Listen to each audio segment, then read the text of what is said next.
어떻게든지 옵티머스라든지 테슬라 전기차라든지 전기 공급망이라든지 그 팔란티어라든지 이런 빅테크 마이크로소프트라든지 막 키워야 되는데 민주당이 그걸 계속 규제를 묶어놨다가 공화당이 지금 그걸 계속 규제를 풀어서 키우려고 하는데 이 상황에서 지금 테슬라를 팽한다? 이거는 멍청이가 아니라 안 할 거라고 생각합니다. 그렇죠. 네. 또 전 세계 그 테슬라 투자자들이나 좀 껴있는 그런 사람들이 그런 거는 어떻게 보면 정치도 결국은 이제 민심을 얻어야 되는데 사실 일론 머스크 같은 경우는 팔로워만 2억 명 이상으로 알고 있어서 웬만한 여론은 다 조성할 수 있고 그러니까 그런 거에서 서로 좀 타협점을 찾아가지 않을까. 현실적으로 타협할 네. 거라고 생각하고요. 그러면 이제 패권 전쟁에서 달러 힘이 점점 약해지고 빚을 청산할 수 없다면은 그 대안으로 비트코인을 만약에 국가 전략 자산에서 뭐 100만 개를 비축을 한다. 그러면 이거를 그 저자님 보시기엔 빨리 더 추진을 한다면 빚도 어느 정도 해결이 가능한다고 보시나요? 미국 정부에. 그러니까 일단 준비금이라는 의미에 대해서 사람들이 어떤 개념인지를 좀 더 알아야 될 것 같아요. 일단은. 예. 그러니까 그 브레튼 우즈 체제 때 브레튼 우즈 협정이 1944년 이제 그 2차 대전 종전 직전에 이제 브레튼 우즈라는 곳에서 이제 44개국 재무장관이 모여서 이제 달러에 대관식을 했잖아요. 일단 내일부터는 파운드가 기축통화가 아니라 달러가 기축통화입니다라고 선언을 했어요. 그럼 그 당시에 금융시장 상황을 한번 이렇게 돌아가서 한번 상상을 한번 해보세요. 내가 월가 딜러인데, 내가 시티 오브 런던의 딜러인데 갑자기 뉴스 신문에 자 오늘부터 달러가 기축통화입니다라고 뉴스가 났어요. 그럼 당장에 내가 할 수 있는 게 뭘까? 아마 지금도 당장에 우리가 역사 속에서는 브레튼 우즈 체제가 달러가 기축통화 된 거다라고 하지만 그러면 금융맨 입장에서, 딜러 입장에서, 어떤 투자자 입장에서 달러 기축통화야. 알겠어. 근데 내가 지금 뭘 해야 되는 거지? 라고 하면 뭘 해야 될지 몰랐을 거야. 당장에. 내가 뭘 해야지? 그러니까 그러면은 영국이 미국한테 패권을 넘겨주고 기축통화가 바뀌었습니다라고 선언을 했지만 실제로 달러가 기축통화 역할을 할 수 있었을까? 하는 거죠. 그러면 실제로 시장에서 지금 기축화폐가 파운드가 아니라 달러인데라고 인식하기까지 시간이 걸렸을 거예요. 저도 지금 당장에 누군가가 이게 바뀌었어요. 내가 지금 계좌번호가 바뀌었어요. 라고 계좌번호 보내주면 제가 지금도 세금계산서를 예전 계좌번호 끌어준 경우도 있어요. 그렇죠. 그걸 빨리빨리 업데이트가 안 되니까. 예. 근데 갑자기 전 세계 기축통화가 바뀌었다라는 그 사실을 금융시장이 알았을 때 그거를 바로 적용해서 뭔가 나의 딜과 어떤 투자와 그다음에 교환, 어떤 지불, 결제 이런 것들을 다 바꿀 수 있었을까? 아마 못 바꿨을 거예요. 그럼 미국이 파운드화라는 기축통화 패권을 실제로 가져오는 건 뭐였을까? 실제로 금융시장에서 앞으로는 파운드가 아니라 달러를 써야 되라고 인식하게끔 하는 거. 네. 혹시 뭔지 아세요? 잘. 이거 잘 몰라요, 사람들. 네. 그러니까 브레튼 우즈 체제로 그냥 달러가 패권이 잡았다고 생각하죠. 그때 네. 화이트하고 이제 케인즈가 대책에 붙어서 화이트가 이겼으니까. 네. 이거는 그냥 선언에 불과했고요. 네. 실제로 금융시장에서 달러가 기축통화라는 현실을 인식한 거는 3년 뒤에요.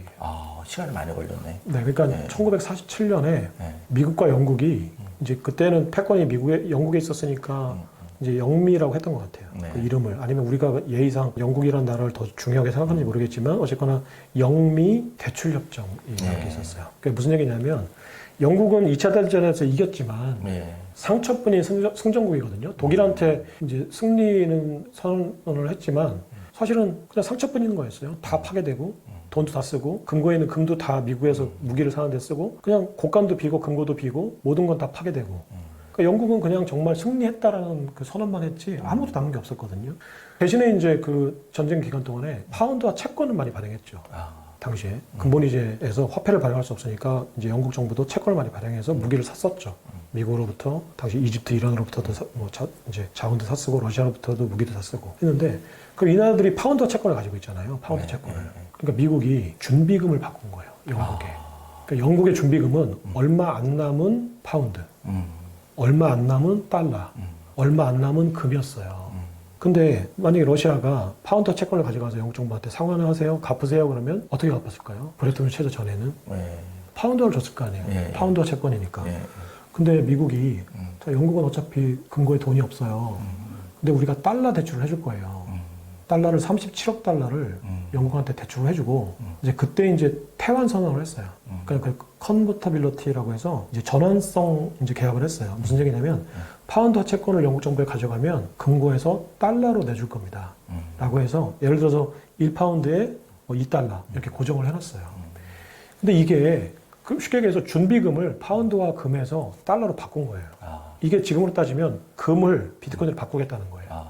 그러니까 제가 트럼프가 비트코인으로 금을 비트코인으로 바꾸겠다고 했을 때 저는 이제 그 역사를 아니까 금 가격이 폭락하겠구나 생각했어요. 왜 그러냐면 그 전환성 계약을 하고 영미 대출 예약을 한 다음에 준비금을 달러로 바꾸니까 앞으로 내가 채권을 가져가면 파운드가 아니라 달러를 주는구나. 그렇죠. 예. 그러면 선착순이에요, 이거는. 무슨 얘기냐면 파운드 가치가 떨어질 거예요. 가격 떨어진다. 네, 앞으로 파운드화는 계속 떨어질 거야. 예, 예. 그러니까 빨리 바꿔야 돼요. 네. 채권자들은. 그러니까 상환 만기가 돌아오기 전에 막 달려가서 달러 바꿔주세요 했어요. 예. 그러니까 지금 파운드하고 달러 고정을 해놨지만 실제 시장에서는 파운드 가치가 폭락한 거예요. 그러니까 준비금을 내가 달러로 바꿀게라고 미국이 선언하고 대출을 해준 조건으로 그 선언을 했을 때 미국이 노린 거는 영국의 경제를 살려주겠다는 게 아니라 파운드화를 그냥 불구로 만들겠다는 거예요. 그게 결국은 준비금 전환이었거든요. 예. 달러를 준비금으로 하겠다는 선언이었거든요. 이게 기존의 준비금의 가치는 폭락하고 새로운 준비금의 가치는 급상승하는 거죠. 예. 그러니까 지금 현재 포트녹스에 있는 준비금을 이제 비트코인 바꾸겠다고 하는 거는 금 가격을 폭락시키겠다는 거예요. 예. 미국의 전략은. 근데 금 가격이 폭락이 안 하고 막 올랐잖아, 오히려. 예. 이제 관세 전쟁 하니까 불확실성이 높아지니까 이게 무슨 얘기냐면 준비금의 의미를 첫 번째는 트럼프의 말을 못 믿은 거예요. 이거 비트코인 사겠다고는 하는데 세금 중립적인 방안 어쩌고저쩌고 하니까 세금 중립적인 거 세금 안 쓰겠다는 거고 안 사겠다는 건데 하니까 못 믿겠고 사실 그게 아니었는데 어떻게든 사겠다는 거였고 지난번 설명드린 대로 두 번째는 준비금이라는 게 무슨 뜻인지 잘 몰라요. 시장에서. 굉장히 공포스러운 살벌한 선언을 한 건데 그러니까 금 가격을 폭락시켰다는 선언을 한 건데 이제 준비금의 역사를 잘 모르니까 근데 파운드화를 실제로 불구로 만들고 달러가 기준통화된 거는 브레튼-우즈 체제 3년 뒤에 영미 대출협정으로 37억 달러의 준비금을 영국 정부 계좌에 쏴준 거였거든요. 이게 준비금이에요. 네. 그러면 비트코인으로 지금 트럼프가 이제 준비금을 바꾸겠다 한 거는 완전히 그냥 괴멸시키겠다는 거예요. 금본위제를.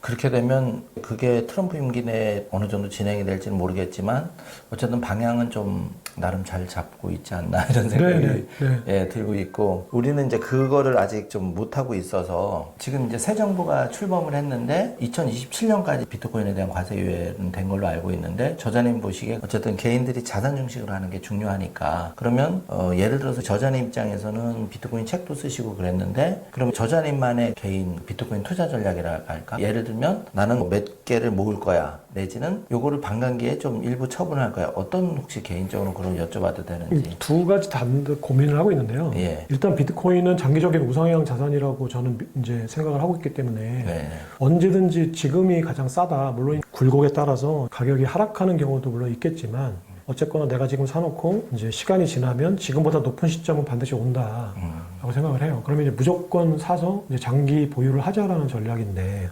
제가 이제 사업을 좀 병행하고 있어서 이 현금 흐름이 계속 이제 발생을 하거든요. 발생하니까. 네, 그러니까 현금이 들어오기도 하고 나가기도 하는데 저는 들어오면 무조건 비트코인으로 바꿔서 이제 비트코인 업비트 계좌에 이제 비트코인으로 바꿔놔요. 그리고 이제 지출이 생길 때마다 그게 아무리 작은 돈이어도 비트코인 계좌에서 그걸 팔아서 그 돈을 쓰거든요. 그러니까 저는 거의 지금 업비트 계좌가 거의 수시 입출금 계좌예요. 그거는 처음 들어보는 근데 전략. 이제 이게 내가 만약에 떨어질 때 팔게 되면은 언젠가는 손해볼 때도 있겠죠. 그 꼬리표를 달아놓으면 내가 이거를 1억 5천에 사는데 1억 4천이 되면 한 5% 정도 손해를 보는 거잖아요.